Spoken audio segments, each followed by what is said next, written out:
Hello students, welcome to इस class. आज की क्लास में हम लोग जानेंगे क्लास 11 चैप्टर 1 फिजिकल वर्ल्ड से अपना टॉपिक जो है फंडामेंटल फोर्सेस इन नेचर। इसके बारे में हम लोग काफ़ी अच्छे से डिटेल में जानेंगे। इससे रिलेटेड जो 12th की कुछ चीज़ें हैं उसको भी इसमें हम लोग थोड़ा बहुत इंक्लूड करेंगे।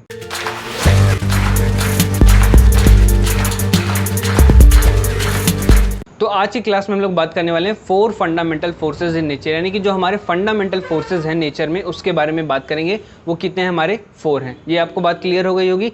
इसके बाद 4 के अलावा जो फोर्सेस हैं अलग अलग, वो क्या है? इससे डिराइव्ड हुए, यानी कि यहीं से अलग अलग बनाए गए। एक तरीके से कर सकते हैं इसमें कुछ ना कुछ नई कस्टमाइजेशन करके इसको बनाया गया। जैसे आपने जाना था टेक्नोलॉजी को, आपने जाना था सोसाइटी को, तो उसी तरीके से इन्हीं 4 फंडामेंटल फोर्सेस से नए नए फोर्सेस और भी बनाए गए। तो इन बेसिक 4 फंडामेंटल फोर्सेस को आज की क्लास में हम लोग जानेंगे, जिसमें सबसे पहला फोर्स कौन सा है? हमारा ग्रेविटेशनल फोर्स है। उसके बाद सेकंड नंबर पर हमारा इलेक्ट्रोस्टैटिक फोर्स है। तीसरे नंबर पर हमारा स्ट्रॉन्ग न्यूक्लियर फोर्स है। और फोर्थ नंबर पर हमारा वीक न्यूक्लियर फोर्स है। तो सबसे पहले हम लोग किसकी बात करेंगे? ग्रेविटेशनल फोर्स की बात करेंगे। ग्रेविटेशनल फोर्स में जाने से पहले आप फोर्स के बारे में थोड़ा सा जान लीजिए। आप जानते होंगे, मैं अच्छी तरीके से जानता हूं, पर थोड़ा सा आप जान लेंगे तो क्या होगा, आपका बेसिक फिर से एक बार रिकॉल हो जाएगा। तो फोर्स में क्या होता है? फोर्स कोई भी ऑब्जेक्ट, या फिर जैसे एक तरीके से एग्जांपल की तरफ से अगर हम लोग चले तो अगर कोई बॉल है, इस बॉल को क्या किया जा रहा है? अगर पुश किया जा रहा है या फिर इस बॉल को क्या किया जा रहा है? पुल किया जा रहा है, तो उसमें क्या हो रहा है? फोर्स अप्लाई हो रही है। यानी कि पुश किया जाए या फिर पुल किया जाए, उसमें क्या अप्लाई हो रहा है? फोर्स अप्लाई हो रहा है। किसी तरीके के फोर्स लग रहा है उसमें, जिसकी वजह से वो बॉल क्या हो रही है? पुश हो रही है, पुश किया जा रहा है या फिर पुल किया जा रहा है। क्लियर? तो वो क्या कह रहा है? हमारा फोर्स कहला रहा है। वहां पर क्या हो रहा है? फोर्स हो रहा है। इसके बाद बात आती है ग्रेविटेशनल फोर्स। ग्रेविटेशनल फोर्स किस तरीके से काम कर रहा है, क्या क्या इसके फंक्शंस हैं और क्या क्या इसमें हम लोग जानेंगे। तो ग्रेविटेशनल फोर्स एक तरीका ऐसा फोर्स है जो क्या करता है, किसी भी म्यूचुअल बॉडीज को, यानी कि दो बॉडीज है, एक तरीके से म्यूचुअल का कहने का मतलब दो बॉडीज, कोई भी दो बॉडीज है, एक ऑब्जेक्ट का नाम ए है, दूसरे ऑब्जेक्ट का नाम बी है, तो उसमें क्या कर रहा है? ए ऑब्जेक्ट बी ऑब्जेक्ट को भी अट्रैक्ट कर रहा है और बी ऑब्जेक्ट क्या कर रहा है? ए ऑब्जेक्ट को भी अट्रैक्ट कर रहा है, यानी कि दोनों एक दूसरे को अट्रैक्ट कर रहे हैं। अब ये डिपेंड करता है कि ये जो दोनों म्यूचुअल ऑब्जेक्ट्स हैं इसके मास, यानी कि जिसका मास ज्यादा होगा वो दूसरे ऑब्जेक्ट को क्या करेगा? ज्यादा तेजी से अट्रैक्ट करेगा। और जैसे ऑब्जेक्ट ए है उसका मास कितना है? 50 kg है, और जो दूसरा ऑब्जेक्ट है उसका मास कितना है? वो 70 kg है। तो जो पहला ऑब्जेक्ट है वो क्या हो जाएगा? दूसरे ऑब्जेक्ट की तरफ क्या होगा? अट्रैक्ट होगा, क्योंकि उसका मास क्या है? ज्यादा। क्योंकि ये किस पर डिपेंड कर रहा है? मास पर डिपेंड कर रहा है। एक चीज और आप जान लीजिए कि ग्रेविटेशनल फोर्स में मीडियम की कोई भी रिक्वायरमेंट नहीं होती, यानी कि ये मीडियम क्या होता है? इनफाइनाइट। जब मीडियम की बात आ गई, इनफाइनाइट, जब इनफाइनाइट मीडियम की बात हो रही है तो ये कहां तक अप्लाई हो रहा है? ये हमारे पूरे होल यूनिवर्स में अप्लाई हो रहा है। यानी कि अगर आप अर्थ पे हैं तो अर्थ से लेकर के मार्स तक, मून तक, ये पूरे यूनिवर्स में ग्रेविटेशनल फोर्स अप्लाई हो रहा है। अब इसका एग्जांपल लेने के लिए आप समझ सकते हैं कि जैसे हमारी अर्थ है, अब उसके चारों तरफ कौन घूम रहा है? मून है, उसके साथ साथ घूम रहा है, आप जान रहे हैं।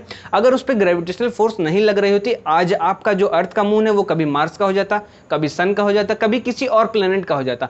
पर क्यों नहीं हो रहा? क्योंकि उस पर क्या लग रही? Gravitational force. अब देख रहे हैं आप, यहां पर देखिए एक चीज और यहां पर आपको क्लियर हो जाएगी कि मास, अब दो म्यूचुअल ऑब्जेक्ट्स हैं, मून है, अर्थ है हमारा, तो इसमें अर्थ का क्या है? मास ज्यादा है। किसके कंपैरिजन में? मून के कंपैरिजन में। तो मून को क्या कर रहा है? अट्रैक्ट कर रहा है। ये नहीं कि मून उसको अट्रैक्ट कर रहा है, पर उसका जो अमाउंट है वो काफी कम है। यानी कि एक तरीके से जिसका मास ज्यादा रहेगा वो ज्यादा अट्रैक्ट करेगा, जिसका मास कम रहेगा वो कम अट्रैक्ट करेगा। जैसे कि आप देख सकते हैं ये मार्कर है, तो ये कैप है, इसका ये पेन है, तो ये दोनों भी एक दूसरे को अट्रैक्ट कर रहे होते हैं, पर इसका मास ज्यादा है, इसका मास कम है, तो इसमें ये ज्यादा अट्रैक्ट करेगा, ये कम अट्रैक्ट करेगा। क्लियर? तो इसी तरीके से और दूसरा ऑप्शन अगर आप लेना चाहें और अच्छे से समझने के लिए, तो सिंपली ले सकते हैं कि आप अर्थ का ले लीजिए और अपना एग्जांपल ले लीजिए।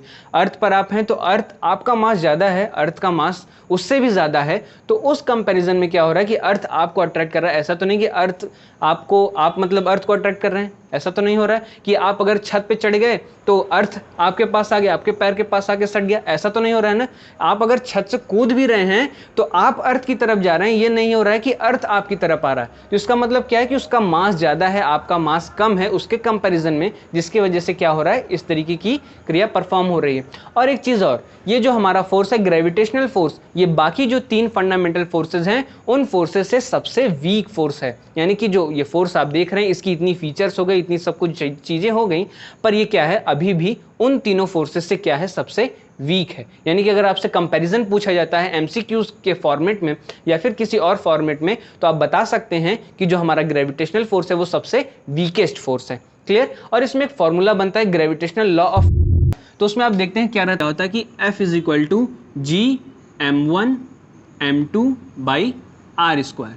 अभी किस तरीके से अप्लाई हो रहा है, ये इसी पूरी ग्रेविटेशनल लॉस पर ही अप्लाई हो रहा है। जैसे कि एक ऑब्जेक्ट मैंने आपको बताया था, एक ऑब्जेक्ट है A, एक ऑब्जेक्ट है B, तो इसका कुछ ना कुछ मास था, इसका मास मान लेते हैं m1 था, इसका मास मान लेते हैं m2 था। तो ये इसको अट्रैक्ट कर रहा है, ये इसको अट्रैक्ट कर रहा है, दोनों एक दूसरे को अट्रैक्ट कर रहे हैं। पर डिपेंड क्या करता है कि अगर इसका मास ज़्यादा है तो ये इसको अट्रैक्ट कर लेगा, इसका मास ज़्यादा है तो ये इसको अट्रैक्ट कर लेगा। तो यही यहाँ पर रखा जाता है। इसमें क्या रहता है, एफ फोर्स, कितना फोर्स इस पर लग रहा है, जी क्या है हमारा ग्रेविटेशनल कांस्टेंट है। इसकी वैल्यू आपको याद होगी, अपने प्रीवियस क्लासेस में आपने पढ़ा होगा। नहीं याद होगा तो आपको मैं फिर से एक बार रिकॉल करा देता हूँ। इसकी वैल्यू होती है 6.67 इंटू 10 की पावर -11 न्यूटन मीटर स्क्वायर पर केजी स्क्वायर। क्लियर। यूनिट्स को हमेशा ध्यान रखिए, आप वैल्यू भूल जाएंगे चलेगा, क्योंकि जब वैल्यू भूल जाएंगे तो आप यूनिट रखेंगे ही नहीं।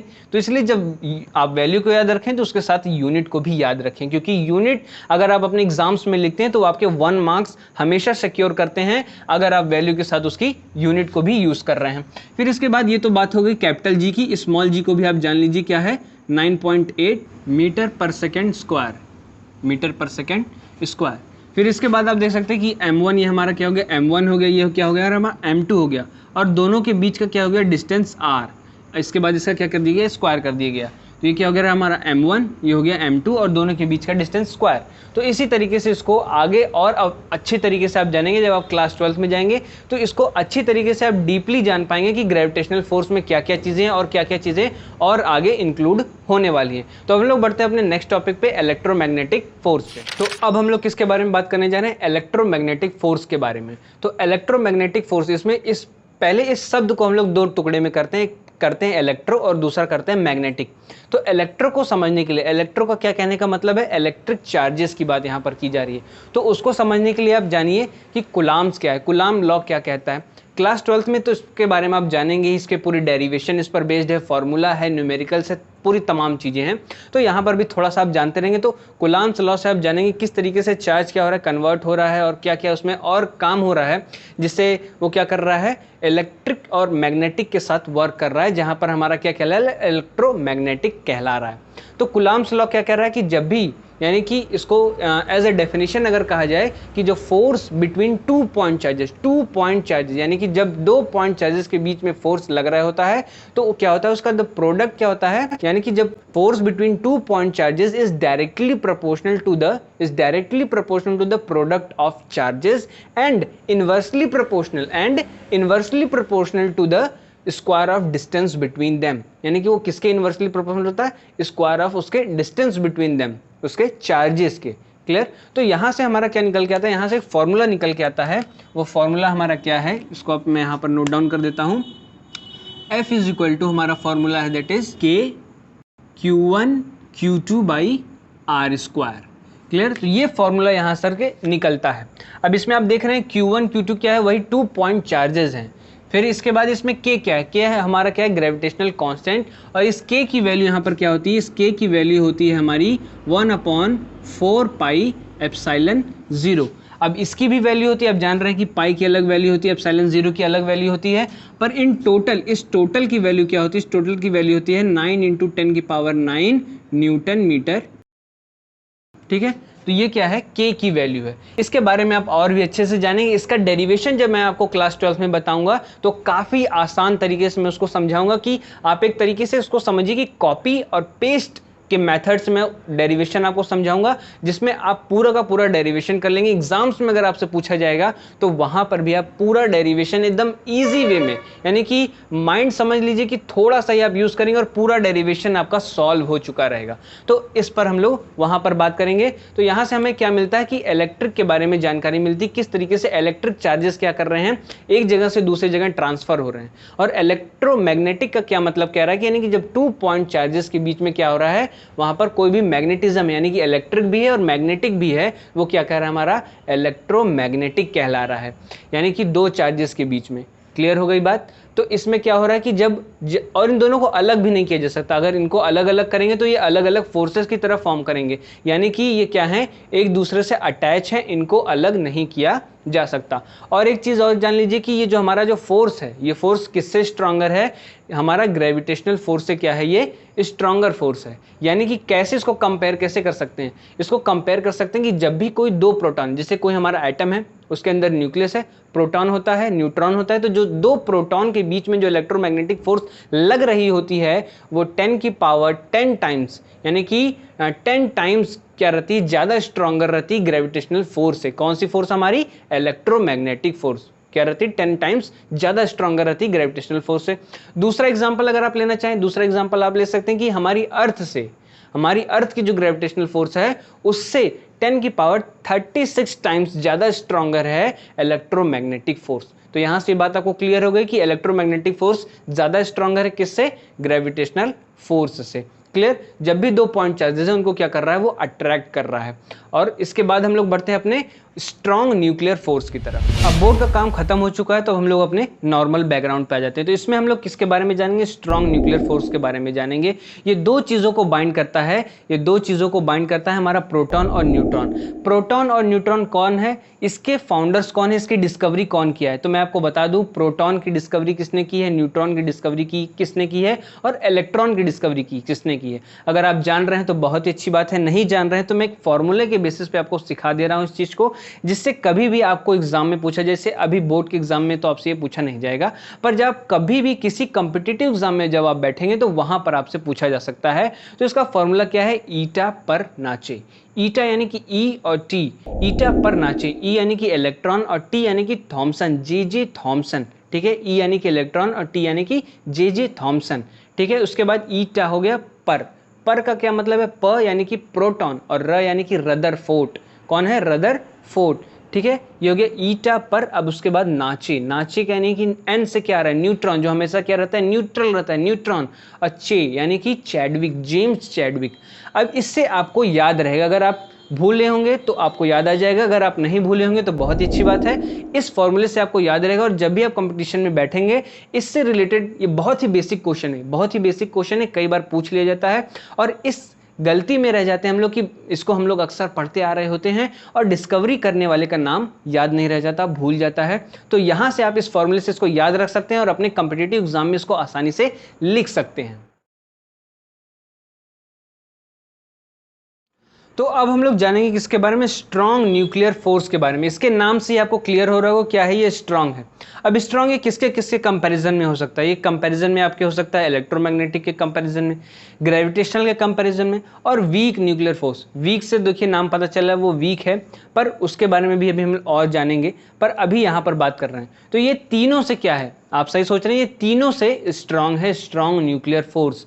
अब ये काम कहाँ पर आता है, कहाँ पर ये यूज़ होता है, कहाँ पर ये फाउंड किया जाता है, इसके बारे में जानते हैं। तो आप जान रहे हैं कि एटम के अंदर क्या होता है, न्यूक्लियस होता है, और न्यूक्लियस के अंदर हमारा पाया जाता है प्रोटॉन और न्यूट्रॉन। तो प्रोटॉन और न्यूट्रॉन को बाइंड करने के लिए जो फोर्स अप्लाई होता है वो हमारा फोर्स होता है स्ट्रॉन्ग न्यूक्लियर फोर्स। और यहाँ पर क्या होता है, यहाँ पर आप जान रहे हैं कि तीन तरीके से यहाँ पर पेयरिंग होती है, एक न्यूट्रॉन की होती है, प्रोटॉन की होती है, और न्यूट्रॉन और प्रोटॉन की होती है। तो यहाँ पर आप देखेंगे कि प्रोटॉन में तो रिपल्शन भी हो सकता है, पॉजिटिव निगेटिव रिपल्शन भी हो सकता है। तो यहाँ पर किस तरीके से, आप सही समझ रहे हैं, यहाँ पर भी वो एक दूसरे को बाइंड रखता है, यानी कि उन दोनों को अलग नहीं होने देता है, एक तरीके से दोनों को अच्छे से टाइटली पकड़ करके रखता है कि वो दोनों अलग ना हो। तो ये क्या काम करता है हमारा स्ट्रॉन्ग न्यूक्लियर फोर्स, उन तीनों यानी कि न्यूट्रॉन, प्रोटॉन और न्यूट्रॉन और प्रोटॉन, इन तीनों को अच्छे से टाइटली वो पकड़ कर रखता है, बांध कर रखता है, जिससे ये तीनों अलग ना हो सके। इसमें देखिए केस ये भी बनता है कि जब हमारा जो प्रोटॉन है वो किसी भी एटम में 83 से ज़्यादा जब हो जाता है तो वो क्या हो जाता है, रेडियो एक्टिव एलिमेंट बन जाता है, यानी कि रेडियो एक्टिव एटम बन जाता है। और जब ऐसे एटम्स मिलकर के एक एलिमेंट बना लेते हैं, तो आप जानते होंगे पीरियोडिक टेबल में एक अलग से चार्ट पूरा बना हुआ है रेडियो एक्टिव एलिमेंट्स का। तो इस पीरियोडिक टेबल पे भी मैंने एक शॉर्ट्स बनाया हुआ है जिसमें मैंने आपको बताया है कि इस पीरियोडिक टेबल में 2 अल्फ़ाबेट ऐसे हैं, 2 अल्फ़ाबेट ऐसे हैं जो पूरे पीरियोडिक टेबल में आपको कहीं पर भी नज़र नहीं आएंगे। इस वीडियो में मैं आपको नहीं बताऊंगा, आप उसको जानने के लिए आप हमारे शॉर्ट्स को देख सकते हैं। तो अब हम लोग अपने टॉपिक पर वापस आते हैं। तो ये जो हमारा स्ट्रॉन्ग न्यूक्लियर फोर्स है वो इंडिपेंडेंट फोर्स है। इंडिपेंडेंट इन द सेंस, कहने का क्या मतलब है यहाँ पर कि ये तीनों के बीच कोई भी भेदभाव नहीं रखता है कि ये प्रोटॉन अलग है, न्यूट्रॉन अलग है, पॉजिटिव है, निगेटिव है। प्रोटॉन प्रोटॉन है तो उसको बांध के रखेंगे, न्यूट्रॉन न्यूट्रॉन है उसको बांध के रखेंगे, प्रोटॉन और न्यूट्रॉन है तो उसको थोड़ा सा रिलीज करेंगे, ऐसा कुछ भी नहीं करता। वो तीनों को टाइटली बांध करके रखता है। और ये जो फोर्स है ये हमारा ये सबसे स्ट्रॉन्गेस्ट फोर्स रहता है इन तीनों को कंपैरिजन में, यानी कि ग्रेविटेशनल फोर्स के कंपैरिजन में, इलेक्ट्रोमैग्नेटिक फोर्स के कंपैरिजन में और वीक न्यूक्लियर फोर्स के कंपैरिजन में ये हमारा सबसे स्ट्रॉन्गेस्ट फोर्स कहलाता है। अब इसके बाद हम लोग बढ़ते हैं अपने वीक न्यूक्लियर फोर्स के पास। तो अब हम लोग बात कर लेते हैं वीक न्यूक्लियर फोर्स के बारे में। वीक न्यूक्लियर फोर्स हमारा क्या कहता है और कहाँ पाया जाता है, क्या क्या इसमें और चीज़ें हैं इसमें हम लोग जानते हैं। तो वीक न्यूक्लियर जो फोर्स है ये पहले आप जान लीजिए काफ़ी रेयर फोर्स है, बहुत ही कम आपको देखने को मिलेगा, बहुत ही कम आपको मतलब पढ़ने को मिलेगा इसके बारे में और आगे।